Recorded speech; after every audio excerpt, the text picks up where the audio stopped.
बिस्मिल्लाहिर्रहमानिर्रहीम। अस्सलाम वालेकुम डियर स्टूडेंट्स, कैसे आप। हमारा आज का जो टॉपिक है वो कानून शहादत order article 128 legitimacy of child. एक ऐसा टॉपिक जिसको आलमोस्ट अगर आप कहें कि हमेशा गलत ही इसकी तशरीह की गई, इसको हमेशा एक गलत रंग दिया गया और हत्ता के सुप्रीम कोर्ट के जो इसके ऊपर एक फैसला आया 2015 में जस्टिस जवाद एस ख्वाजा साहब का, उसने इसको एक ऐसा रंग दे दिया कि जिसके बाद ज़रूरत महसूस हुई कि इसके ऊपर काम किया जाए और इसकी जो सही तशरीह है उसको वाज़े किया जाए। तो सेम टाइम पे मैं जब ये 2015 में जो फ़ैसला आया तो बहुत अजीब लगा और उस टाइम मैं LLM के हवाले से रिसर्च कर रहा था, तो मैंने यही टॉपिक जो है वो ऑप्ट किया और आलमोस्ट 2 साल कंटिन्यूसली मैंने इसके ऊपर रिसर्च किया। और उस रिसर्च के हवाले से तो नहीं, खैर दरमियान में जब अल्लाह ताला ने उम्र की सआदत नसीब की तो वहाँ पर जाकर मक्का शरीफ और मदीना शरीफ की लाइब्रेरीज़ के अंदर और फिर वहाँ पर मौजूद जो मुख्तलिफ जो मुफ्ती कराम और उलमा कराम थे, तो उन तमाम लोगों से मैंने इस हवाले से डिस्कशंस की कि ताकि इसकी जो एक वो सूरत हाल जो असल इसका मतलब है उसको वाज़े किया जा सके। उसके पीछे वजह वही बता रहा हूँ। और ये कुछ चीज़ें इस आर्टिकल के अंदर हैं भी ऐसी कि जो एक आपका जो एक जुडिशल माइंड है, जो एक आपका कॉमन सेंस है, जो आपका एक प्रैक्टिकल ऑब्जर्वेशन है, वो इन चीज़ों को मानते ही नहीं है। क्योंकि जब मैं भी आपको बताऊंगा कि अकॉर्डिंग टू आर्टिकल 128 जो बच्चा शादी के 6 माह के बाद पैदा हो वो लिजिटिमेट है, तो हमारे जहन में जो पहली बात है वो तो 9 माह है, तो 6 माह में हमारे जहन के अंदर एक कन्फ्यूज़न क्रिएट कर दिया। इससे जो बड़ा कन्फ्यूज़न जो इस आर्टिकल की वजह से पैदा हुआ और जिसके ऊपर बहुत से ऐसे जजमेंट जिनको अगर मैं रॉन्ग क्लासीफाई करूं या रॉन्ग ना कहूं और ये कहूं कि वहां पर मज़ीद इंटरप्रिटेशन और मज़ीद क्लियरेंस की ज़रूरत थी, तो गलत नहीं होगा। क्योंकि ख़ास तौर पर जब इसमें एक अपर लिमिट बयान की जाती है आर्टिकल 128 के अंदर कि अगर कोई बच्चा जिसकी माँ को तलाक हो जाती है या उसके वालिद का इंतकाल हो जाता है और वो उस पॉइंट के बाद 2 साल के अंदर अगर पैदा हो तो वो लिजिटिमेट होगा। अब फिर वही बात कि हमारे जहन में ये जो वक्फा है ये तो 9 माह का है, चलो 9 नहीं तो शायद 10 महीने हो जाएंगे, बट जब 2 साल का वक्फा हमारे सामने आता है कि अगर तलाक के बाद 2 साल तक कोई बच्चा पैदा हो जाए तो वो लिजिटिमेट होगा, तो नो डाउट हमारा जहन इस चीज़ को नहीं मानता और फिर इसको हमेशा की तरह एक शरई रंग दिया गया और शरई रंग देने के बाद इसको कहा कि बस वल्लाहु आलम और इसको मान लो। लेकिन जब अल्लाह ताला कुरान पाक में बार बार फरमाता है कि तुम समझते क्यों नहीं हो, तुम गौर क्यों नहीं करते, तुम फिक्र क्यों नहीं करते, तुम तहकीक क्यों नहीं करते, तो लिहाजा फिर ये हमारा फ़र्ज़ है कि अगर कोई ऐसी बात जो हमारे लिए किसी मसले का सबब हो या हमारे जहन में कोई ऐसी बात जो हमें इस चीज़ पर मजबूर करे कि ये चीज़ ये एक आपका एक आम जो मंतक है उसको नहीं मानता, तो हमें उस पर तहकीक कर लेनी चाहिए। तो दैट्स वाई मैंने डिसाइड किया कि ये जो आर्टिकल 128 है, वैसे कुछ दिन पहले मैंने इसके ऊपर एक लेक्चर डिलीवर किया था और वो बाय चांस वो क्लास रिकॉर्ड होने से रह गई थी। तो मेरे एक बड़े वजह से मैं कहता हूँ कुछ लेक्चर्स ऐसे होते हैं जो रूटीन में बाद में होते हैं, बट मेरे कुछ लाडले स्टूडेंट्स की फरमाइश पर मैं उनको मजबूरन क्या करता हूँ वो पहले की तरफ रिकॉर्डिंग की तरफ ले आता हूँ। तो ये भी इसी वजह से आज पहले मैं इसको रिकॉर्ड कर रहा हूँ। तो अब पहले हम 128 इसके वर्डिंग्स को देखते हैं। थोड़ा सा ये लेक्चर लेंथी होगा और थोड़ा सा मेरा नहीं अच्छा खासा मेरा गला भी ख़राब है, शायद आप लोगों को फील हो रहा होगा, तो आपने गुजारा करना है। समझ उम्मीद है आप लोगों को इंशाल्लाह इस चीज़ की आ जाएगी। तो अब हम चलते हैं अपने आर्टिकल 128 की तरफ, कानून शहादत ऑर्डर, जो कि डील करता है बर्थ ड्यूरिंग मैरिज। अब यहाँ पर भी जब सवाल उठता है कि मैरिज, और हम मैरिज की काइंड्स में चले जाते हैं और वहाँ पर जाकर देखते हैं कि valid, irregular and void marriage.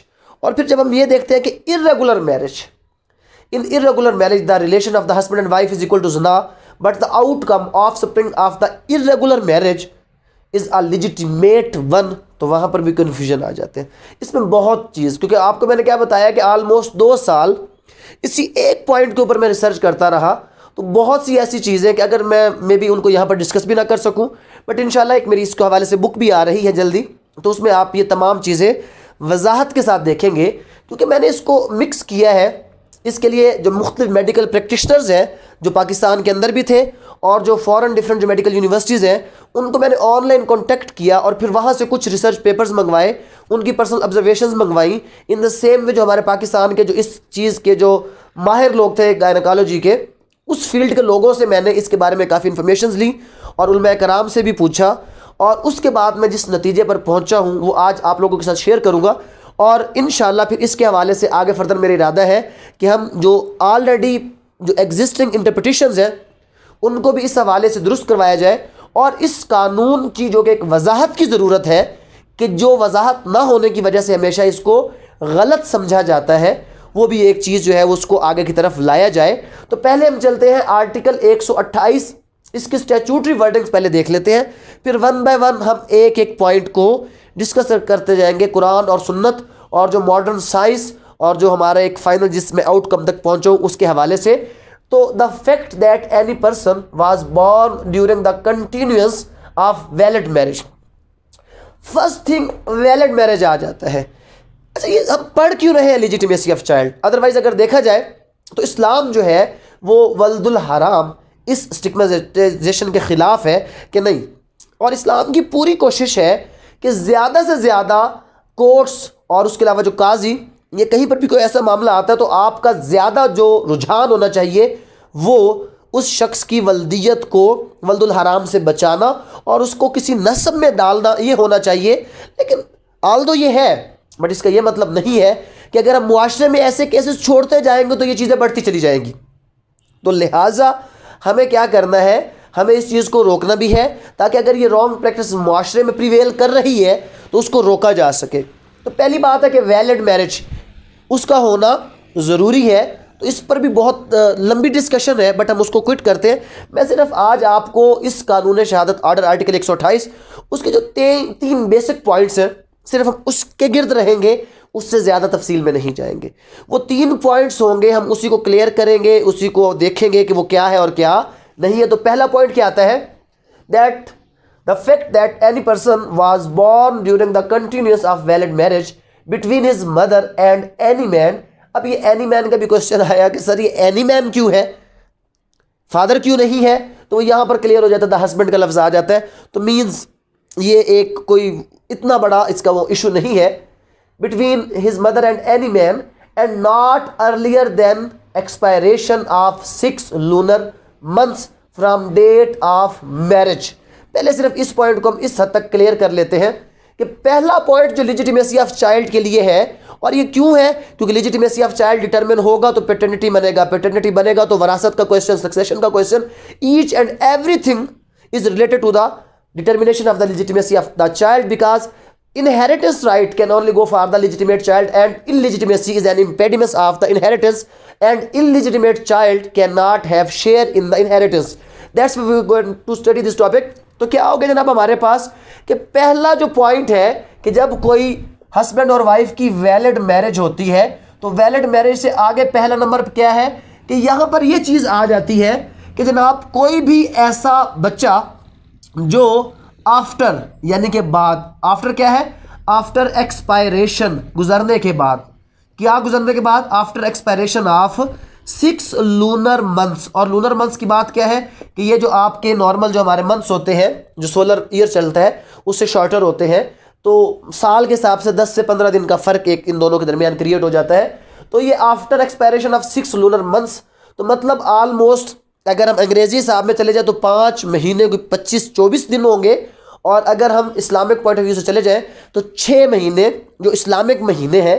तो पहला पॉइंट ये है कि अगर कोई बच्चा जो क्या है, जो शादी के 6 महीने के बाद पैदा हुआ है वो लिजिटिमेट होगा। हमारे जहन में 9 महीने और यहाँ पर 6 महीने, और उसके बाद from the date of marriage are within 2 years after dissolution. अब ये अगला पॉइंट जो हमें कंफ्यूज करता है, और क्या है कि विद इन कितने अरसे के अंदर, विद इन 2 years। अब ये 2 years हमें कंफ्यूज कर रहा है, with in 2 years of dissolution of marriage, कि अपने वालदैन की तलाक के 2 साल के अंदर जो बच्चा पैदा होगा 2 साल, वो लिजिटिमेट होगा। तो यहाँ पर इस सेम चीज़ को लेते हुए हम अभी डिस्कस कर लेते हैं क्या कि पीएलडी 2015 सुप्रीम कोर्ट पेज 327 गजाला तहसीन जोहरा वर्सेस गुलाम दस्तगीर, ये एक जजमेंट है कि जिसने मुझे मजबूर किया कि मैं इसके ऊपर थोड़ा सा फोर्थ फिफ्थ करूं, कोई रिसर्च करूं। और ये जस्टिस जवाद एस ख्वाजा साहब की एक जजमेंट आई थी इस हवाले से कि जिसमें उन्होंने क्या किया था, उन्होंने लिजिटिमेसी ऑफ चाइल्ड। अब यहाँ पर कुछ मिसकंसेप्शंस आए, और पहला मिसकंसेप्शन जो जस्टिस जवाद एस ख्वाजा साहब ने किया वो क्या था कि इस जो आपकी जजमेंट इसको बेस करने के लिए एक हदीस का हवाला दिया। क्या हदीस?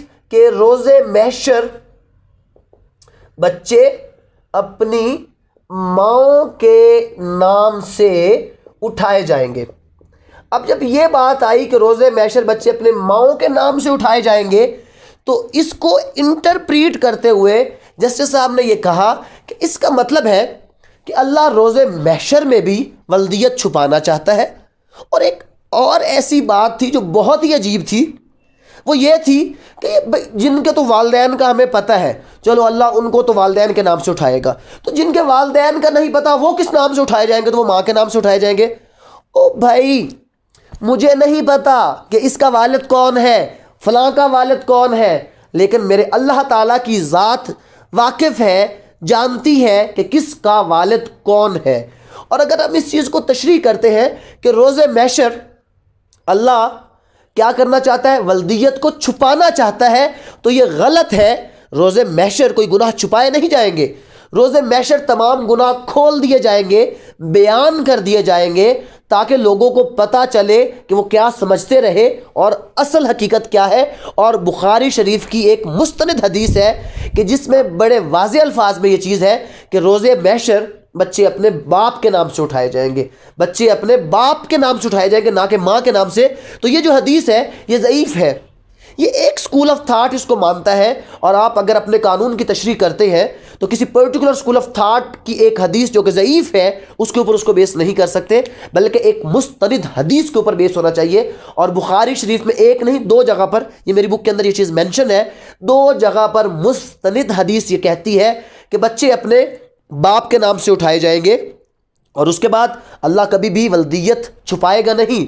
रोज़े महशर गुनाहों को छुपाने का नाम नहीं है, रोज़े महशर हिसाब का नाम है कि जब आपके सारे गुनाह खोल खोल कर बयान किए जाएंगे, सब लोगों को एक एक चीज़ बताई जाएगी। तो यहाँ पर पहली गलती कि रोज़े महशर बच्चे अपने माओ के नाम से उठाए जाएंगे, बट इसको कंस्ट्रक्ट करते हुए फर्दर जो बात कही गई वो क्या थी? वो ये थी कि इसका मतलब है कि अल्लाह वल्दियत छुपाना चाहता है, लिहाजा इस कानून के मुताबिक 2 साल में जो भी बच्चा पैदा हो उसको आप क्या करें? वो लिजिटिमेट है जनाब, उसको इलिजिटिमेसी का स्टिग्माइजेशन नहीं करना। बट यहाँ पे फिर मेरी एक छोटी सी रिक्वेस्ट आ जाती है कि चलो ये हदीस हम इसको वैलिड मान लेते हैं, ज़ईफ़ है हम इसको मुस्तनिद मान लेते हैं कि जी ठीक है ये हदीस। अगर ये हदीस ठीक भी है तो इवन देन जो स्टैचूट कहता है, तो क्या स्टैचूट की वर्डिंग को इग्नोर कर देना चाहिए? अब स्टैचूट की वर्डिंग खुद इसके अंदर एक बहुत बड़ा पैगाम लेकर बैठी है, और वो पैगाम क्या है? With in 2 years after it's dissolution the mother remains unmarried. अगर हम इसको इधर मिला लेते, ऐसे ही एक जजमेंट जिसके अंदर क्या किया गया, ये इसके हवाले से तो नहीं, उसके ऊपर भी मेरा एक जो है वो लेक्चर आपको मिल जाएगा, वो भी बहुत इंपॉर्टेंट टॉपिक है कि जब कोर्ट को एम्पावर किया जाता है खुला ग्रांट करने के लिए, और उसमें भी क्या किया जाता है कि हमारे जस्टिस जो रहमान साहब हैं वो यही कहते हैं कि एक आयत का हवाला देते हैं कि जिसमें यह लिखा गया है कि जनाब औरतों के मर्दों पर ऐसे ही हकूक़ है जैसे कि मर्दों के औरतों पर। और इस बात को बेस बनाकर वो कहते हैं कि जिस तरह मर्द तलाक दे सकता है उस तरह औरत भी खुला ले सकती है, even without the consent of the husband.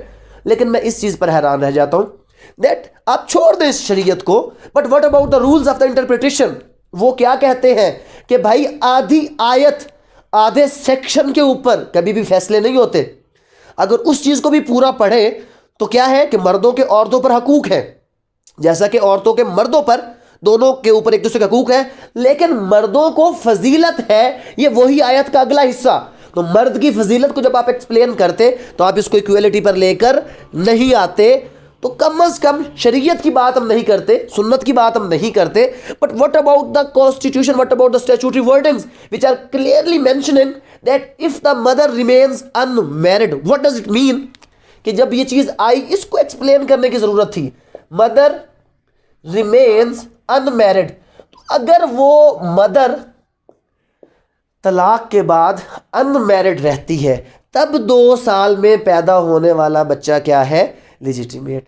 अगर मैं इसको कंस्ट्रक्ट करूं कि कोई भी नहीं है, हरगिज नहीं है, तो जब ये सवाल आया that with in 2 years of dissolution of marriage if the mother remains unmarried, तो इसका मतलब क्या हुआ कि अब तलाक तो हो गई और मदर अगर अनमैरिड है तो यहां पर अनमैरिड का मतलब है that she does not have any sexual course with any person. खामिन तो ख़त्म हो गया, किसी और शख्स के साथ। अनमैरिड का यहाँ पर मतलब ये है कि वो किसी शख्स के साथ कोई इंटरकोर्स नहीं करती। तो फिर अगर बच्चा, तो फिर बच्चा कैसे पैदा होगा? It was purely a medical term. इसको बेस किया गया हज़रत बीबी आयशा रज़ी अल्लाह तआला अन्हा के कॉल के ऊपर कि कोई भी बच्चा अपनी माँ के पेट में 6 माह से 2 साल तक रह सकता है, और रहता है नहीं, रह सकता है। रह सकता है का मतलब there is a probability, and that probability is based upon the medical reason that due to some medical reason it may happen, it does not happen, it may happen. हम कानून में हर जगह पर लफ्जों पर खेल रहे होते हैं, हम मे और शेल का फर्क निकाल रहे होते हैं। It is not a mandatory provision, ये मे के ऊपर है, ये प्रोबेबिलिटी के ऊपर बेस करती है कि वो 2 साल तक माँ के पेट में रह सकता है due to some medical reason. But वो लेजिटिमेट कब होगा वो आगे चलकर डिस्कस करते हैं। और उसके एक चीज़ जहन में रख लें कि वो उस वक्त लेजिटिमेट होगा कि जब माँ ने किसी और के साथ इंटरकोर्स नहीं किया होगा। मतलब the child belongs to his original father, कि जिसके साथ आखिरी बार वो औरत उसने कोहबिशन की थी before dissolution of marriage, but due to certain medical conditions ये हुआ कि वो बच्चा 9 मंथ में अगर पैदा नहीं होता तो इसको प्रोलॉन्ग किया गया कि 2 साल तक मे बी वो अगर पैदा होता है तो मतलब वो 2 साल तक रह सकता है। अब क्या वाकई रह सकता है या नहीं? क्या ये वाकई कोई मिसकंसेप्शन है? क्या ये वाकई किसी हकीकत के ऊपर बेस करता है? ये चीज़ें आज के लेक्चर में हमने डिस्कस करनी है। अभी तक मैंने आपको सवाल का जवाब नहीं दिया, अभी तक मैंने आपके जहनों में सवाल उभारे हैं। जो पहला सवाल उभारा PLD 2015 सुप्रीम कोर्ट 327 के रोज़े मैशर बच्चे अपनी माओ के नाम से उठाए जाएंगे। अल्लाह वल्दियत को छुपाना चाहता है, लिहाजा कोई भी बच्चा जो 2 साल के अरसे में पैदा होगा उसको लेजिटिमेट करार दे दिया जाए। I totally disagree with this. ये एक रॉन्ग इंटरप्रिटेशन है जो कि क्या है कि इस चीज़ की, इस लफ्ज़ की निगेशन इसके अंदर मौजूद है, क्योंकि यहाँ पर जो भी की बात नहीं है, यहाँ पर बात है that if the mother remains unmarried. तो अगर मदर अनमैरिड है तो इट मीन्स कि ये कोई भी नहीं है, ये अपने बाप की ही पैदावार है। सो उसको डिस्कस करने से पहले let's discuss the first point. We have to discuss 3 points. पहले नंबर पे यही वाली बात 6 मंथ की बात करेंगे। सेकेंडली हम क्या करेंगे? Secondly we will discuss the 2 years point, and thirdly एक इसके जो प्रोविज़न है बी वो हम उसके बारे में थोड़ा सा देखेंगे। जहाँ तक बात है 6 मंथ की, यहाँ पर भी मिसकंसेप्शन है। हमारे कोर्ट्स कहते हैं कि जनाब जो बच्चा 6 महीने के बाद पैदा हुआ वो लेजिटिमेट, और जो बच्चा नहीं होगा, जो बच्चे की बात यहाँ पर नहीं है, क्यों इलिजिटिमेट को अगर आप लेजिटिमेट करते हो तो ये भी गुनाह है। जब अल्लाह हमें ये कहता है कि किसी लेपालक बच्चे को उसके जो है वो मुंह बोले बाप के नाम से मत पुकारो, उसको उसके असली बाप के नाम से साथ पुकारो, तो जब एक बच्चा जो वाज़े तौर पर हमें पता भी है कि ये क्या है, ये फलां की पैदावार है, हमें अल्लाह उससे मना कर देता है, तो क्या अल्लाह हमें इसकी इजाज़त देगा कि हम किसी इलिजिटिमेट चाइल्ड को किसी और शख्स का नाम देकर उसकी विरासत में से हिस्सा देकर वहाँ पर ये चीज़ें रोक दें? हरगिज़ नहीं हो सकता ऐसा। तो फिर क्या है, जब बात आती है कि after expiration of the 6 months, पहले तो ये बात हमने उठाई कहाँ से? इस हवाले से मैं आपको 2 कुरान पाक की आयत, सबसे पहले सूरतुल लुकमान, उसका हवाला एक दूंगा कि सूरतुल लुकमान, और सूरतुल लुकमान के अंदर क्या है जनाब? सूरतुल लुकमान के अंदर आयत नंबर क्या है? आयत नंबर 14। आयत नंबर 14 ये कहती है, क्या कहती है सूरतुल लुकमान? ये कहती है कि ये बेसिकली क्या किया जा रहा है यहाँ पर, अल्लाह ताला क्या कर रहा है यहाँ पर? अल्लाह ताला इंसान को बता रहा है कि भाई तुम्हारे ऊपर तुम्हारी माँ का हक है, और उस हक के पीछे वजह क्या है? जो तुम्हारी माँ का हक है उसके पीछे वजह यह है कि उसकी माँ ने उसे पेट में रखा कमज़ोरी पर कमज़ोरी झेलते हुए, क्योंकि जब प्रेगनेंसी चल रही होती है तो माँ इंतहाई कमज़ोर होती है, बट वो अपने पेट में अपने बेटे को रखती है और उसका दूध छूटना 2 बरस में है। पहली चीज़ आयत नंबर 14 जो बताती है कि किसी भी बच्चे का जो दूध छूटना है वो कितने अरसा है? वो है 2 साल। तो मतलब हाँ, अगर वो उससे पहले खामिद और बीवी छुड़वा दे तो डजंट मैटर, हम यहाँ पर ये चीज़ डिस्कस नहीं कर रहे। हम डिस्कस कर रहे हैं सूरतुल लुक़मान की आयत नंबर 14 जो ये कहती है कि दूध का जो एक नॉर्मल पीरियड है वो है 2 साल। हक है बच्चे का कि उसको 2 साल तक दूध पिलाया जाए, और जो बच्चे 2 साल तक दूध पीते हैं वो मेरी तरह क्या होते हैं? ज़हीन होते हैं। तो आप लोग भी जो है वो अपने बच्चों को पूरा पूरा दूध पिलाया करें, ये इर्द गिर्द के दूधों पर ना लगा दे। जो माँ के दूध में ग़िज़ाइयत अल्लाह ताला ने दी है ना, ये इसका कोई नेमुल बदल नहीं हो सकता, उसके ऊपर अलग लेक्चर चलेंगे। बट सूरतुल लुक़मान आयत नंबर 14 दूध का छूटना 2 साल का अरसा, और सूरतुल अहकाफ उसके बाद आयत नंबर 15, इसके साथ जब हम इसको मिलाकर पढ़ते हैं सूरतुल अहकाफ जिसकी क्या है? आयत नंबर 15। जब हम आयत नंबर 15 पर जाते हैं तो अल्लाह ताला फरमाता है कि किसी औरत का एक बच्चे को अपने पेट में लेकर फिरने से दूध पिलाने तक का जो अरसा है वो 30 माह का। तो 30 माह का क्या हो गया? आपका 2.5 ईयर हो गया, 2.5 साल का अरसा हो गया। सूरतुल अहकाफ आयत नंबर 15 ये कहती है कि दूध पिलाने से लेकर, यानी कि बच्चा को पेट में उठाना और दूध पिलाना, बच्चे को पेट में उठाने से लेकर दूध पिलाने तक का जो टोटल अरसा है ये 30 माह यानी कि 2.5 साल। तो बच्चे को पेट में रखने से लेकर दूध पिलाने तक के लिए 2.5 साल, और खाली दूध पिलाने के 2 साल। दरमियान में क्या फ़र्क आया? 6 माह। तो यहाँ से ये साबित हुआ कि जो एक पीरियड ऑफ गेस्टेशन है, जो प्रेगनेंसी है, वो 6 माह है नहीं, हो सकता है, क्योंकि जो असल पीरियड है वो तो 9 माह है। तो यहाँ पर बात, तो फिर 6 माह क्यों? तो फिर 6 माह के बाद पैदा होने वाला क्या हर बच्चा लेजिटिमेट हो जाएगा? हरगिज़ नहीं हो जाएगा। तो इसके ऊपर क्या बेसिक कंसेप्ट है जो हमें इस 6 माह को क्लियर करता है? तो अगर मैं इसको वजाहत की तरफ लेकर चलूँ तो आपको ये चीज़ें समझ आ चुकी होंगी, आप लोग मेरे ख्याल में नोट डाउन कर चुके होंगे। अगर नहीं किया तो आप इसको पास करके नोट डाउन कर लीजिए। तो मैं ये चीज़ अब आपको क्लियर करता हूँ कि 6 माह दर हकीकत है क्या। तो ये 6 माह क्या है? अभी आपने क्या करना, कुछ ज़्यादा इसके ऊपर रिसर्च की ज़रूरत नहीं है। इर्द गिर्द अपने वालिदैन से पूछ लें, और उसके अलावा कोई इर्द गिर्द जो आपके कोई दाई वगैरह रहती है तो उससे पूछें। तो पंजाबी की एक टर्म है जी, सतमाया बच्चा। तो इट मीन्स कि कोई भी बच्चा जब वो 6 माह अपनी माँ के पेट में रह सकता है तो 7वें मंथ में बच्चा पैदा हो सकता है, इसमें कोई शक नहीं है। मेरे अल्लाह ने कुरान पाक में फरमाया तो बच्चा पैदा हो सकता है, तो वो लेजिटिमेट भी होगा। लेकिन अगर इसमें अगर डालना पड़ेगा, वो इस सूरत में लेजिटिमेट होगा कि अगर वो 6 माह के बाद पैदा हुआ, अगर वो 7वें मंथ में पैदा हुआ, अगर वो 8th मंथ में पैदा हुआ, 9th तो नॉर्मल डिलीवरी है, इसमें तो कोई शक ही नहीं है, हम इसको डिस्कस ही नहीं करते। 9th तो नॉर्मल डिलीवरी है। तो 7वें और 8वें महीने का बच्चा लेजिटिमेट होगा अगर जिस वक्त वो पैदा हुआ उस वक्त उसकी मेडिकल एज 7वां महीना या 8वां महीना थी। इर्द गिर्द ऑब्जर्व कर ले यार, जब आप ऑब्जर्व करेंगे तो बच्चे जो 7वें महीने में पैदा होते हैं, जिनको सतमाया कहा जाता है, उसका साइज छोटा होता है, वो नॉर्मल बच्चे की तरह मेच्योर नहीं होता, he is called premature child. और अगर वो 7वें महीने में पैदा हुआ and his age was 7 month, उतनी ही मेडिकल एज थी, in such case he can be legitimate. But पैदा हुआ 7वें महीने में और उम्र थी उसकी पूरे 9 महीने, तो कैसे आप उसको लेजिटिमेट क्लासीफाई कर रहे हैं? किस तरह आप कहते हैं नहीं जनाब ये लेजिटिमेट है? ओ भाई, ये 7वें महीने में उस सूरत में लेजिटिमेट होगा कि जब ये क्या होगा, कि जब ये 7वें महीने में अगर पैदा हुआ तो 7वें महीने का होगा। आपको पता है कि सतमाया इमेच्योर चाइल्ड उसका पता चलता है, 8वें महीने वाले बच्चे का पता चलता है। हाँ, 7वें वाले ज़्यादा सर्वाइव कर जाते हैं, 8वें वाले सर्वाइव नहीं करते due to some medical issues.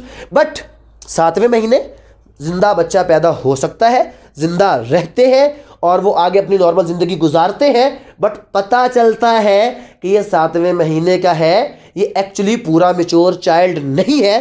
तो 7वें महीने वाला चाइल्ड शैल बी लेजिटिमेट अगर वो 7वें महीने का है तो अगर ये एक इसमें इंटरप्रिटेशन की ज़रूरत है कि 7वें महीने वाला बच्चा बिल्कुल लेजिटिमेट है। कुरान पाक में अल्लाह ने कहा कि बच्चा पैदा हो सकता है, और हज़रत आयशा रज़ी अल्लाह अन्हा क्या क्या कौल है, रह सकता है, रहता है नहीं, ये प्रोबेबिलिटी है, ये मेडिकल प्रोबेबिलिटी है कि वो लेजिटिमेट होगा। कब लेजिटिमेट होगा? उस सूरत में लेजिटिमेट होगा कि जब वो जिस मंथ में पैदा हुआ उसकी उतनी एज थी। अगर वो 7 मंथ में पैदा होता है और उसकी एज 9 मंथ है तो इट मीन्स आप उसको लेजिटिमेट क्लासीफाई नहीं कर सकते। यहाँ पर मुझसे कल भी किसी ने एक सवाल पूछा कि सर कोई प्रेगनेंसी हो गई और बाद में निकाह कर लिया, बच्चा पैदा हो गया, तो व्हाट अबाउट दैट? ओ भाई, पहली चीज़ है वैलिड मैरिज, उसके बाद बिफोर वैलिड मैरिज मुआशरे में तो आप छुप जाएंगे, अल्लाह के सामने नहीं छुप सकेंगे। अल्लाह माफ़ करने वाला, वो एक गफूर रहीम ज़ात, अगर आप माफ़ी मांगेंगे तो वो माफ़ करने वाली ज़ात है। बट ये एक गलत प्रैक्टिस है। इसको लेजिटिमेट करार उस सूरत में दिया जा सकता है कि जब वो बच्चा अगर 7वें महीने में पैदा है तो उसकी मेडिकल एज 7 महीने होनी चाहिए, 8वें महीने में है तो 8 महीने उसकी मेडिकल एज होनी चाहिए, जो कि एक कॉमन ऑब्जर्वेशन है कि बच्चे के पैदा होते साथ पता चल जाता है that either he is a normal child और उसमें कोई फ़र्क मौजूद है या नहीं है। अगर वो 7वें महीने में है, पैदा हो सकता है, उसकी उतनी एज होनी चाहिए। होप आप लोगों ने ये पॉइंट गेट कर लिया होगा। अब अगले पॉइंट के ऊपर चलते हैं, और अगला पॉइंट क्या है हमारा जनाब? अगला पॉइंट है कि मैक्सिमम पीरियड ऑफ प्रेगनेंसी, जो कि 2 साल यहां पर बयान किया गया है, जो कि फिर अगेन एक बहुत बड़ी क्यूरी है। तो मैक्सिमम हम देखते हैं जनाब, मैक्सिमम पीरियड ऑफ प्रेगनेंसी। जब हम मैक्सिमम पीरियड ऑफ प्रेगनेंसी की बात करते हैं तो यहां पर हम वही फिर जजमेंट जिसने कह दिया कि भाई जो 2 साल में हो लेजिटिमेट है, अयाशी करो, जो जैसा होगा। डीएनए टेस्ट के ऊपर भी पाबंदियां लग गई हैं। पहले हम इसका देखते हैं Islamic view. What about the Islamic view? Islamic view में सबसे पहली बात क्या आती है?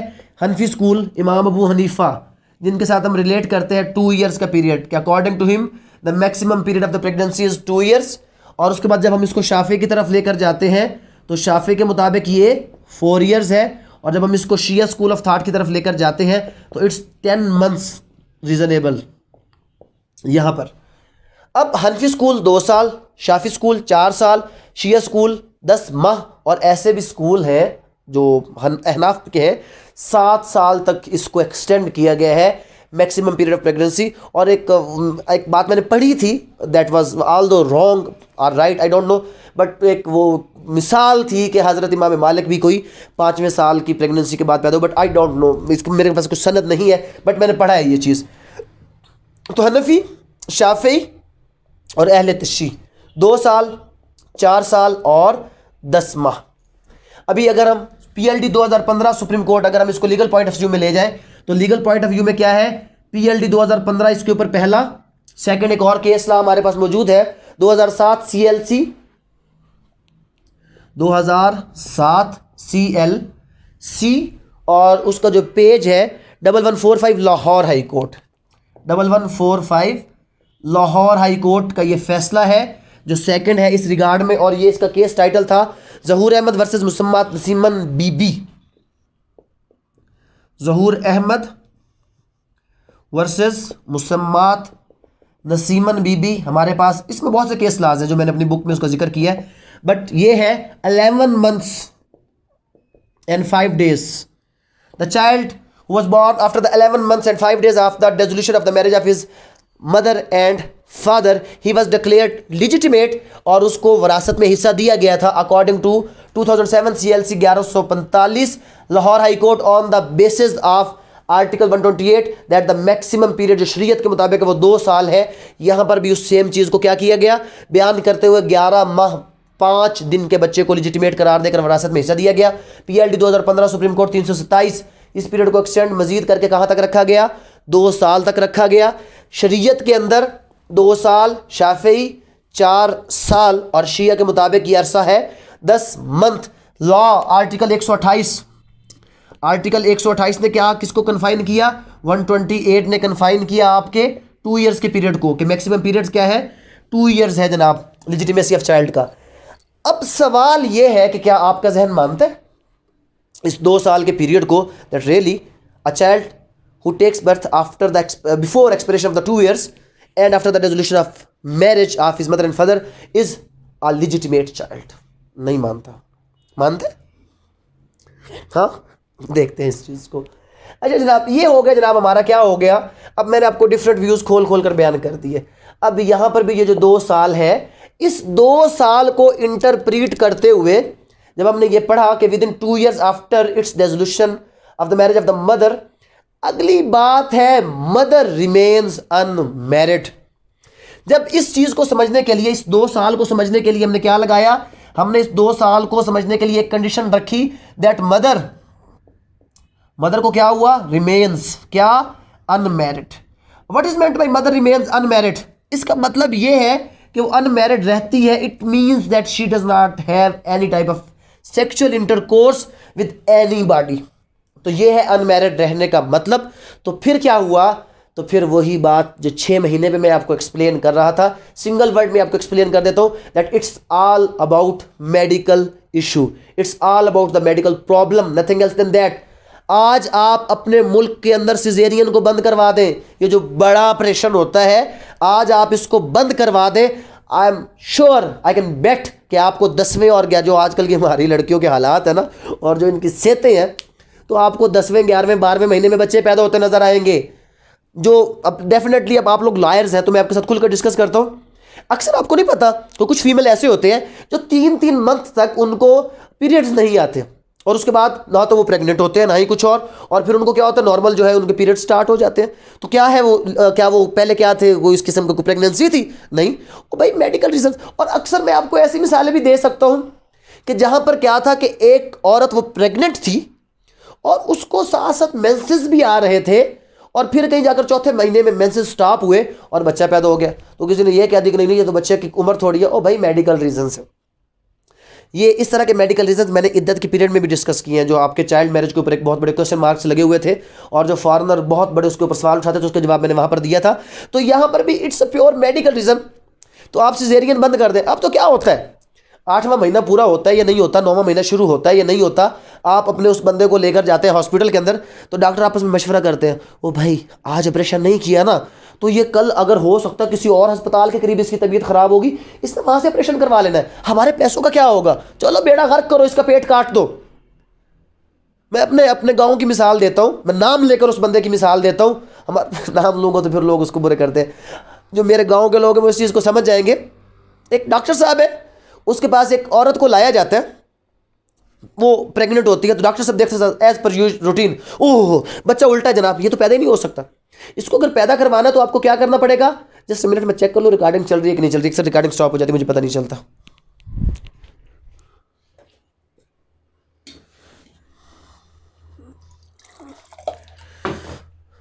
अच्छा तो जनाब साथ थोड़ा सा पानी भी पी लूं मैं।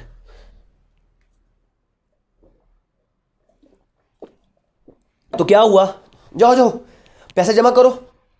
तब की बात 10,000 रुपये बहुत बड़ी रकम थी, 15-16 साल पुरानी बात है। 10,000 रुपये जमा करो और बस सामान लेकर आओ, ये ड्रिप और ये और वो भी कहाँ से मिल रहा है, वो फलां जगह से, मेरे भाई का मेडिकल स्टोर है वहाँ से उठा कर ले आओ।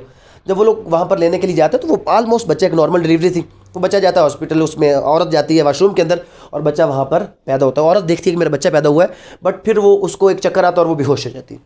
जब बेहोश हो जाती है तो वहाँ पर क्या होता है, वहाँ पर ये हो जाता है कि वहाँ पर आपका जो डॉक्टर साहब है, पता नहीं डॉक्टर इनको कहना भी चाहिए कि नहीं कहना चाहिए, तो वहाँ पर कुछ ऐसा हो जाता है, वहाँ पर ये होता है कि जनाब वो जो डॉक्टर साहब होते हैं उनको जब पता चलता है तो वो फ़ौरन नर्स को कहते हैं जाओ जाओ जाओ उसको उठाओ operation theatre पहुँचाओ।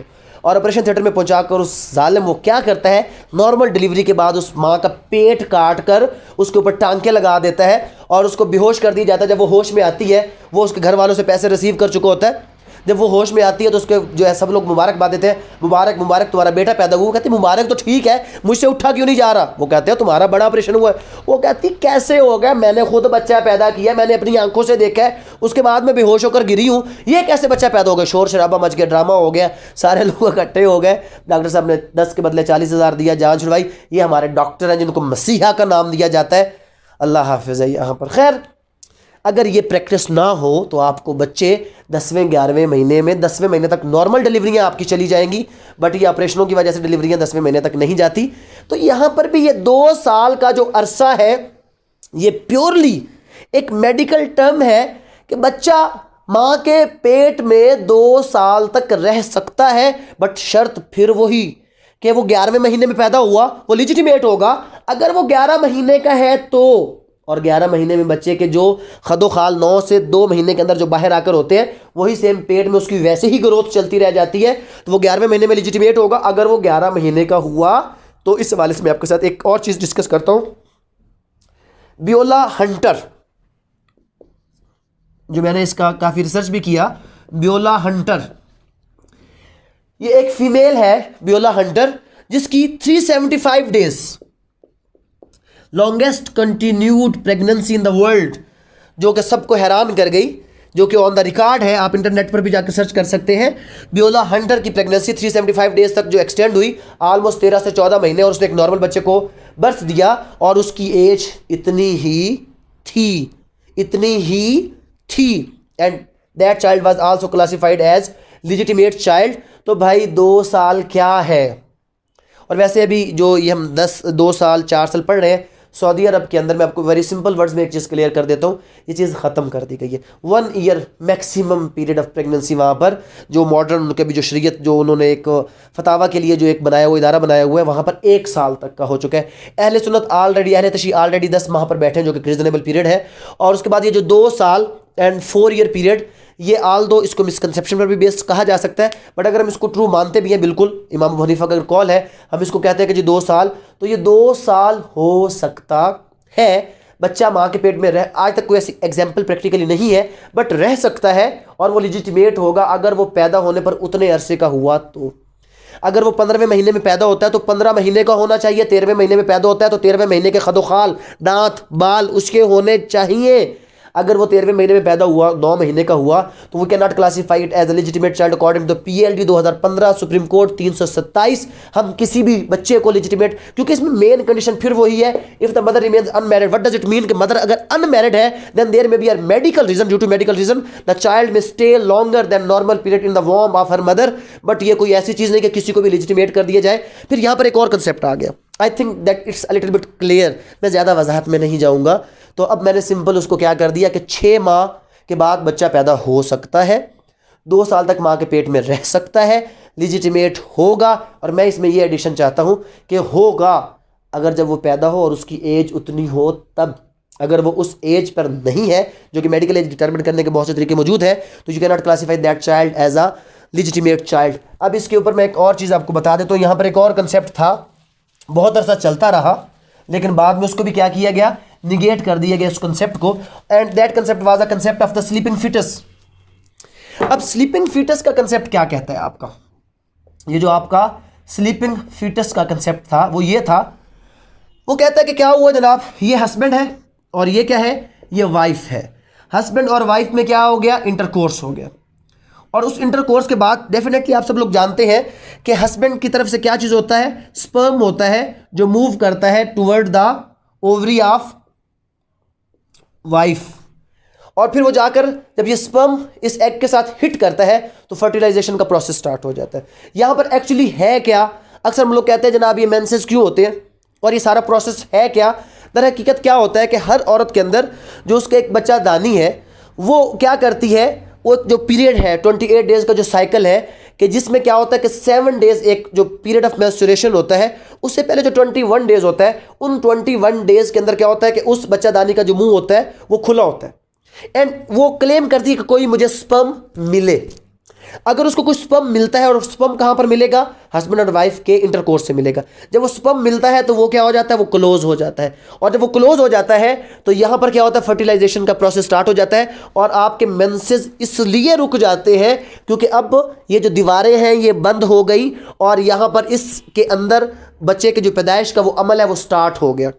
But in such a case कि उन 21 डेज़ के अंदर उस औरत को अगर क्या है, अगर उस औरत को वो स्पर्म नहीं मिलता तो वो क्या होता है कि ये जो दीवारें होती हैं ओवरी की वो फट जाती हैं, और जब ये दीवारें फटती हैं तो ये दीवारें फटने के बाद खून की सूरत में क्या होता है, वो जो 7 डेज का एक फिर सर्कल चलता है, 3 to 7 डेज का सर्कल चलता है मेंस्ट्रुअल पीरियड्स की सूरत में, तो वो सारा कुछ क्या हो जाता है, वो सब का सब क्या हो जाए, मेडिकल टर्म्स पे चल रहे हैं हम लोग, तो वो सब का सब क्या हो जाता है, वो सब का सब वो उस सूरत में मेंस्ट्रुअल पीरियड की सूरत में जब वो ब्लीड हो जाता है तो वो फिर क्या होता है कि फिर दोबारा से वो जो बच्चादानी है वो अपना मुंह, तो ये सेम प्रोसेस चलता रह जाता है। तो यहाँ पर एक कंसेप्ट ये आया कि जनाब स्लीपिंग फीटस ये है कि जब हस्बैंड और वाइफ का इंटरकोर्स हुआ तो ये जो स्पर्म है इसने क्या किया, इसने औरत की जो वेजिना है वहां पर जाकर ये क्या हो गया, ये सो गया, हाइड हो गया। और फिर हाइड होने के बाद क्या हुआ, हाइड होने के बाद ये हुआ कि किसी वक्त कोई औरत, जैसे हम वो कहते हैं कि जनाब पर्दा बकारत जिसको कहा जाता है कि जो एक निशानी समझा जाता है उसके लिए, किसी भी जो फीमेल है उसके मैरिड अनमैरिड होने के लिए उसकी जो है वर्जिनिटी को चेक करने के लिए जो एक म्यार रखा जाता है, तो फिर ये यहाँ पर क्या कहा गया कि जनाब वो जाकर वहाँ पर हाइड हो जाता है और फिर सर्टन कंडीशन में जब वो औरत कोई एक ऐसी एक्सरसाइज करती है या कोई कोई उसके बॉडी के अंदर कोई एक जर्क लगता है या कुछ ऐसा होता है तो वो जो फीटस, वो जो आपका स्पर्म है वो जाकर हिट कर जाता है और वहाँ पर एक बच्चे का पैदाइश का अमल स्टार्ट हो जाता है। तो दैट्स वाई एक थ्योरी डेवलप की गई कि जो बच्चा है वो 3 साल 4 साल 7 साल तक वो जो फीटस है वो जाकर हिट कर सकता है और वो स्पर्म हिट करने के बाद वहाँ पर प्रोसेस स्टार्ट होगा तो ये जो बच्चा होगा ये उसी बाप का होगा।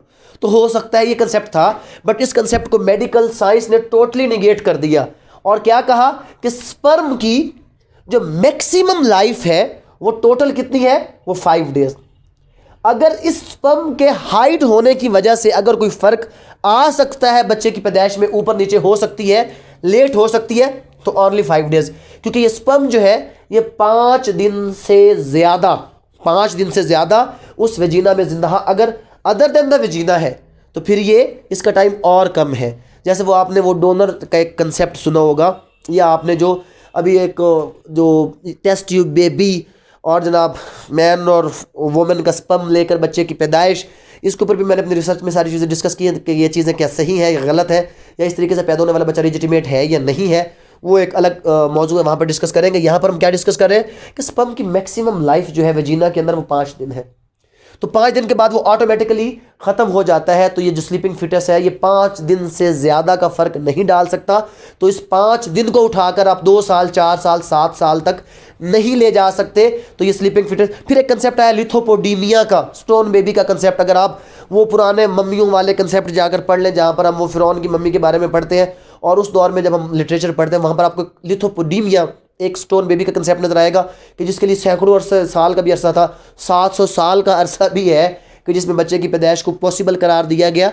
बट वो सारी एक किस्से कहानियाँ थी। अब हम मेडिकल साइंस की तरफ आ चुके हैं और मेडिकल साइंस ने स्लीपिंग फिटस को भी क्या कर दिया, निगेट कर दिया कि नहीं जनाब, अगर स्लीपिंग फिटस का कंसेप्ट है, अगर स्पर्म हाइड हो सकता है तो मैक्सिमम 5 दिन, इससे ज़्यादा का फ़र्क नहीं है, तो फिर भी आप इसको 2 साल 4 साल को कवर नहीं कर सकते। तो मैक्सिमम जो अभी तक प्रेगनेंसी जो रिपोर्टेड है वो 13 मंथ की है, और उसके बाद पाकिस्तान में भी एक प्रेगनेंसी है 11 मंथ कुछ की, बट उसमें बच्चा 11 मंथ का था। 7वें मंथ की प्रेगनेंसीज कॉमन है, बट उसमें बच्चा 7वें महीने का होता है। इसको अगर आप मिसकंसेप्चुअली बेस करेंगे कि कोई भी के ऊपर, हरगिज़ नहीं है, ये मेडिकल टर्म्स एंड कंडीशंस है। क्योंकि जब आपका मदर रिमेन्स अनमैरिड आ गया तो ये चीज़ क्या होगी, ये चीज़ क्लियर होगी। आई थिंक सो ये आपको यहाँ तक क्लियर हो गया होगा। आगे हम इसकी चलते हैं क्लासेस के ऊपर, और जब हम इसकी क्लासेस के ऊपर चलेंगे तो वहाँ पर क्या चीज़ है, वहाँ पर पहले हमें मिलता है the husband has refuse to own the child. It means that under article 128 the husband can refuse the child.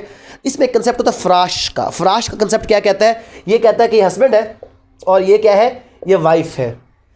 अब हस्बैंड और वाइफ अपने एक वैलिड मैरिज की ज़िंदगी गुजार रहे हैं, और इस वैलिड मैरिज की जो ज़िंदगी के दौरान क्या हुआ, इस दौरान ये wife she has adultery with someone else. तो एडल्ट्री क्या है कि जब कोई मैरिड वोमन किसी XYZ के साथ, किसी ना महरम के साथ, किसी भी और मर्द के साथ क्या करती है, एक सेक्सुअल इंटरकोर्स कर लेती है। Still they are married, but ये क्या हुआ, ये रेप भी हो सकता है, ये कोई विलिंग के साथ एडल्ट्री यानी कि जना भी हो सकता है। चलो हम इसको फोर्सिबल रेप काउंट कर लेते हैं। कोई इसके साथ मिसहैप हो गया, इस औरत के साथ रेप हो गया, या क्या हो गया, विलिंगली इन लोगों ने आपस में क्या कर लिया, जिना कर लिया। अब जब जिना कर लिया और उस जिना के बदले में क्या हुआ, उस जिना के बदले में ये हुआ कि हमल ठहर गया, प्रेगनेंसी होगी, औरत ने कंसीव कर लिया। तो अब अगर औरत कंसीव करे तो उसमें कंडीशन पढ़े कि valid marriage between his mother and man not earlier than, तो यहां पर तो ये बातें लिखी थी। तो इस सूरत में क्या उस बच्चे का स्टेटस क्या होगा? तो इस सूरत में क्या है, ये चीज अप्लाई होगी, the husband has refused to own the child. अगर यहां पर वो खाविंद, उसको पता चलता है that my wife had sexual intercourse just because of the rape or any adultery, जना, कुछ भी XYZ, और उसको पता चलता है on the same place, what he has to do, he has to refuse कि भाई मैं इस औरत के साथ नहीं रहता क्योंकि ये जना कर चुकी है, किसी और गैर मर्द के साथ इंटरकोर्स कर चुकी है, तो लिहाजा इस इंटरकोर्स के बदले में जो होने वाला बच्चा है मैं उसको रिफ्यूज करता हूं और मेरे पास ये रिफ्यूजल का राइट दिया है मुझे। इस क्लास ए ने the husband has refuse to own the child, तो ये रिफ्यूज कर सकता है, रिफ्यूज कर सकता है। लेकिन एक बात यहां पर, ये क्या करता है, कंप्रोमाइज। आजकल कंप्रोमाइज आ चुका है, यहां पर कंप्रोमाइज होता है और हस्बैंड कंप्रोमाइज कर लेता है जनाब, और कंप्रोमाइज करने के बाद वो क्या करता है, अगेन इसके साथ क्या कर लेता है, कोहिबेशन कर लेता है। कोहिबेशन कर ली, कंप्रोमाइज कर लिया, तो अब अगर कोई बच्चा पैदा हुआ तो अब ये बाप उससे इनकार नहीं कर सकता, क्योंकि इनकार था before cohabitation, before sexual intercourse with her wife, after she was raped और she had adultery with anyone else. इधर इनकार करता तो कर सकता था, रिफ्यूज कर सकता था, बट कोहिबिशन हो गई और जब बच्चा पैदा हुआ तो शक्ल किसी और के साथ मिलती थी। अब कहा नहीं मेरा नहीं, इसकी शक्ल किसी और से मिलती है, ना ना ना।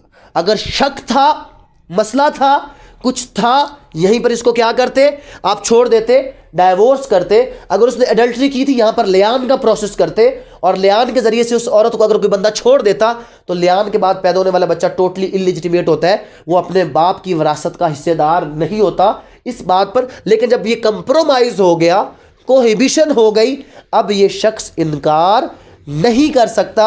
अब यहां पर ये अरसे भी नहीं बता सकता, अब यहां पर ये 2 साल 4 साल 6 साल, क्योंकि वो सारा सिलसिला चल रहा है, नहीं कर सकता। अगर छोड़ना चाहे तो ये क्या करेगा, लियान में छोड़ेगा, अदरवाइज इसको छोड़ नहीं सकता। ये है एक्सप्लेनेशन जनाब कि रिफ्यूज़ल की। तो रिफ्यूज़ल करना है तो with in a specific period, और अगर बच्चा पैदा होता है और आप कहते हैं कि नहीं जनाब ये जो नॉर्मल पीरियड है ये इसका पूरा नहीं हुआ, that's why I am going to refuse this child, तो बच्चे की पैदाइश का 1-2 केस लाया जिसमें 40 दिन तक का जिक्र है। सुप्रीम कोर्ट ने कहा कि उसके अंदर रिफ्यूज़ल कर लो। अगर 40 दिन में रिफ्यूज़ल नहीं किया, अब ये बच्चा आपको हो गया। अब सरदार साहब वाली मिसाल है, जो 2 साल से बाहर थे और वो मिठाई तकसीम करते, तो कोई उनसे पूछता, ओ सरदार साहब किस चीज़ की मिठाइयाँ तकसीम कर रहे हो? कहते मेरा मुंडा पैदा होया, मैं उस चीज़ की मिठाइयाँ तकसीम करूँ। तो फिर मिठाइयाँ जब एक बार तकसीम कर दी है ना, तो अब आप इनकार नहीं कर सकते। अब वो बच्चा आपके साथ एसोसिएट किया जा चुका है और सुप्रीम कोर्ट का फैसला है कि जो ये DNA regarding the legitimacy of child, इसको कर्ब कर दिया गया कि ये प्रैक्टिस इसको ख़त्म कर दो, ये DNA वगैरह लिजिटिमेसी ऑफ चाइल्ड के ऊपर नहीं होना चाहिए। ये wrong practice of the court है कि जब आप लिजिटिमेसी ऑफ चाइल्ड के ऊपर क्या करते हैं, DNA टेस्ट करते हैं, तो ये टोटली एक रॉन्ग प्रैक्टिस है। तो अगर 40 दिन में कोई बंदा इनकार करे तो उस सूरत में अगर वाइफ क्लेम करे नहीं जनाब ये इसी का ही बच्चा है, तो वो लिजिटिमेसी को डिटरमिन करने के लिए वहाँ पर DNA टेस्ट अगर उसको यकीन है तो वो दे सकती है, वहाँ पर ये चीज़ हो सकता है। अदरवाइज ये जो रिफ्यूज़ल है, ये रिफ्यूज़ल है बिफोर कोहिबिशन। अगर कोहिबिशन कर ली तो उस सूरत में ये रिफ्यूज़ नहीं कर सकता। अच्छा, फिर B क्लास की तरफ आ जाते हैं, थोड़ा सा फिर और आपको कन्फ्यूज़ करते हैं। जब आप B क्लास देखेंगे फिर और कन्फ्यूज़ हो जाएंगे कि यार ये अब क्या हुआ। अब B क्लास देखें जनाब, चलो हम आर्टिकल 128 क्लास 1 उसको अगर चले तो वो कहता है 2 साल, सीधा सीधा 2 साल। मदर रिमेन्स अनमैरिड भी कर लिया, 2 साल कर लिया। The child was born after expiration of 6 lunar, after the child was born after expiration of 6 lunar month, 6 month after. अच्छा जनाब, आफ्टर 6 मंथ है क्या? द चाइल्ड वाज, मतलब आफ्टर 6 मंथ क्या है कि ये 6 मंथ वाला ठीक है, ये 6 मंथ के अंदर जो पैदा होगा वो ठीक है। अच्छा, born after expiration of 6 lunar month from date on which the woman had accepted that her period of iddat had become to an end। और period of iddat कितना? 3 months, 3 menstrual periods है।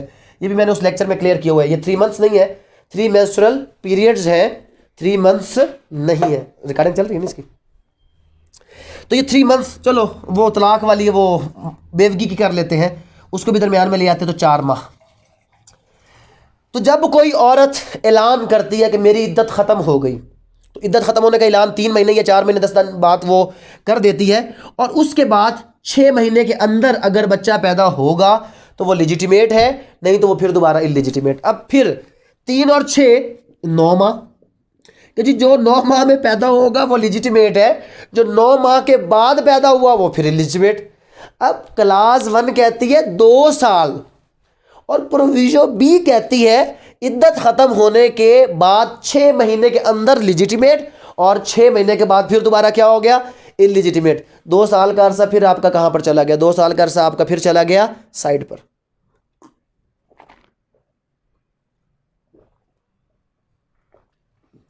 तो इसके ऊपर भी मुझे बहुत सर खपाना पड़ा। असल में मेरा गला भी ख़राब है, थोड़ा सा आपको ये साथ वेट करना पड़ेगा। अच्छा जनाब, तो फिर क्या हुआ इसके बारे में अब हम क्या कहें कि अब ये 9 माह, तो यहां पर इसकी छोटी सी क्लैरिफिकेशन है, और वो ये है कि जनाब जब एक औरत ऐलान कर देती है कि माई इद्दत is over, what does it mean, that I am no more pregnant. ये इसका मतलब होता है कि मैं प्रेग्नेंट नहीं हूं, और वो प्रेग्नेंट ना होने की वजह क्या बयान करती है कि जी मेरे मेंस्ट्रुअल पीरियड्स कंटिन्यूसली 3 माह से आ रहे हैं। बट मैं आपको बता चुका हूं due to medical reasons there are many cases, there are thousand of cases कि जहां पर एक औरत क्या होता है कि वो मेंस्ट्रुअल पीरियड्स, दर हकीकत वो एक मिसकंसेप्शन आ जाती है, वो मेंस्ट्रुअल पीरियड नहीं होता, due to some medical reason वो औरत ब्लीड कर रही होती है, और वो समझ लेती है कि ये जो मैं ब्लीड कर रही हूं ये मे बी जो मेरी ब्लीडिंग है it's because of the menses. वो मेंसेस की वजह से ब्लीडिंग नहीं होती, वो वीकनेस की वजह से हो सकती है, वो किसी और वजह से जो उसकी ब्लीडिंग हो सकती है।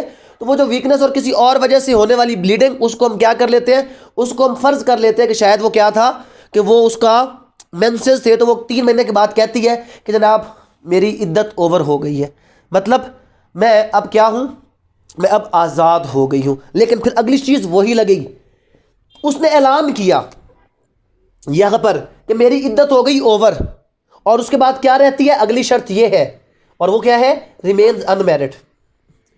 अब अगली शर्त ये, इद्दत पूरी हुई और वो अनमैरिड है और उसने ऐलान किया है कि मैं प्रेग्नेंट नहीं हूं, फिर भी 6 महीने से पहले पहले बच्चा पैदा हुआ। तो वो जो 6 महीने से पहले बच्चा पैदा हुआ, डेफिनेटली हम ये चीज़ क्लियर कर चुके कि बच्चे को जो कम अज कम, किसी बच्चे को पैदाइश के लिए कम अज कम कितना अरसा चाहिए, कम अज कम 6 महीने का अरसा चाहिए। तो अगर ये इस इद्दत के ख़त्म होने के बाद कोई शादी करे या किसी के साथ सेक्सुअल इंटरकोर्स करती है तो 6 महीने से कम अरसे में बच्चा पैदा हो ही नहीं सकता। तो इट मीन्स अगर 6 महीने से कम अरसे में बच्चा पैदा हुआ तो ये यहाँ पर मिसकंसेप्शन हुई थी, उसकी इद्दत ओवर नहीं हुई थी, शी वॉज प्रेग्नेंट, लेकिन उसको पता नहीं चला था। तो लिहाजा जो 6 महीने से कम अरसे में बच्चा पैदा होगा, he will also be classified as legitimate child, क्योंकि वो किसी और का हो सकता ही नहीं है। क्योंकि कम अज़ कम जो एक बच्चे को पैदा होने के लिए, जिंदा सलामत पैदा होने के लिए जो मिनिमम पीरियड रिक्वायर्ड है दैट इज 6 मंथ। तो क्लास बी ने क्या कहा, एक और प्रोबेबिलिटी बयान कर दी कि अगर कोई औरत वो इद्दत का ऐलान कर दे, और जब वो इद्दत का ऐलान कर देती है, और उसके इद्दत के ऐलान में क्या होता है, वो यहाँ पर ये ऐलान करती है कि जनाब मैं अब मज़ीद प्रेग्नेंट नहीं हूँ, तो उसके बावजूद अगर 6 महीने के अंदर, तो वो 6 महीने वो पिछली मिसकंसेप्शन आई, तो बच्चा क्या हो गया, वो लेजिटिमेट हो गया। Class 2, nothing contained in class 1 shall apply to non Muslim. ये किसी भी नॉन मुस्लिम के ऊपर हम ये चीज़ अप्लाई नहीं कर सकते। अगर आप इसके जो पुराना इंडियन एविडेंस एक्ट है जो अभी भी इंडिया में राइज है, तो वहाँ पर अगर आप चीज़ उठाकर देख लें, there is no limit of the 6 month, even the person who takes birth on the next day of the marriage, वहाँ पर इंडिया के अंदर उनके लॉ के मुताबिक वो क्या है, वो लेजिटिमेट है। और फॉरेन मैक्सिमम कंट्रीज क्या है कि वहाँ पर ये मिनिमम पीरियड नहीं है, आज शादी की है कल जो बच्चा पैदा होगा, क्योंकि वहाँ पर तो चलता भी यही है ना कि वो जो पुराना अरसा हम रह कर देखते हैं, अगर हमारी अंडरस्टैंडिंग डेवलप हो गई तो जो बच्चा होगा हम शादी का सोच लेंगे, तो वो उसको बाप का नाम दे दिया जाता है। वहाँ पर ये मिनिमम पीरियड वगैरह नहीं है, तो नॉन मुस्लिम्स के ऊपर ये लॉ अप्लाई नहीं होता। तो इट वाज वेरी सिंपल, ये आर्टिकल बहुत सिंपल था। ये एक मेडिकल थ्योरी के ऊपर बेस कर रहा था, एक मेडिकल प्रोबेबिलिटी के ऊपर बेस कर रहा था। हमने इसको उठाकर ऐसे ऐसे रंग दिए कि इसको हमने एक नए रंग में रंग दिया। तो वेरी सिंपल वर्ड्स में अगर हम इस चीज़ को डिस्कस करें तो कोई भी जो बच्चा अकॉर्डिंग टू आर्टिकल 128, अगर इसको मैं अभी समअप करूं तो मैं यहां पर इसको समअप किस तरीके से करूंगा कि अगर कोई भी बच्चा जो शादी के 6 माह बाद पैदा होता है वो लिजिटिमेट है, अगर वो 6 माह का है तो लिजिटिमेट, नहीं तो नहीं। कोई भी बच्चा 2 साल तक लिजिटिमेट हो सकता है अगर उसकी माँ किसी और से शादी ना करे और due to any medical reason वो माँ के पेट में परवरिश पाता रहे और जब वो पैदा हो वो उतने ही अरसे का हो तो वो भी लिजिटिमेट हो जाएगा। और थर्ड चीज़ जो हमने कहा कि अगर इद्दत ओवर हो गई और इद्दत का ऐलान किया, ऑलमोस्ट 3 मंथ उसने इद्दत का ऐलान कर दिया और उसके बाद 6 माह के अंदर अगर कोई बच्चा पैदा होता है तो क्योंकि 6 माह के कम से कम 6 माह का अरसा चाहिए तो 6 माह के अंदर पैदा होने वाला बच्चा डेफिनेटली किसको होगा, अपने उसी बाप का होगा। और एक और चीज़ मैंने आपके साथ डिस्कस कर ली कि अगर कोई रेप हो गया या कोई ऐसी चीज़ होगी और आपने उसके साथ क्या कर लिया, कोहिबिशन कर लिया, सेक्सुअल इंटरकोर्स कर लिया, इस सूरत में आप उस बच्चे की पैटर्निटी को डिनाई नहीं कर सकते। This was all about article 128 of कानूनी शहादत ऑर्डर। इसके हवाले से अगर कोई भी आप लोगों को क्वेश्चन हो तो आप लोग पूछ सकते हैं, क्योंकि मैंने इसको बहुत शार्ट किया है, समअप करने की कोशिश की है, सिंपल वर्ड्स में लाने की कोशिश की ताकि आप लोग इसको समझ सकें। आजकल के लिए इतना ही। Thank you very much. अस्सलाम वालेकुम।